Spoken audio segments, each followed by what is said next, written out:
Back to my channel. আজকে আমি একটু বেরোবো ঘুরতে, সেই জায়গাটা তোমাদের সঙ্গে ভাবলাম একটু শেয়ার করি, দেখাবো। ঠিক আছে, চলো যাওয়া যাক জায়গাটায়।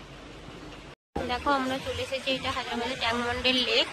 দেখো দূরে একটা স্ট্যাচু দেখা যাচ্ছে, এটা হচ্ছে আম্বেদকরের, ডক্টর আম্বেদকরের স্ট্যাচু।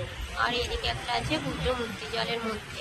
দেখো বাচ্চাদের জন্য এখানে এরকম ধরনের খেলা। রাস্তার ওপারে বেলুন বিক্রি হচ্ছে, কত সুন্দর দেখতে, লাইটিং দিয়ে।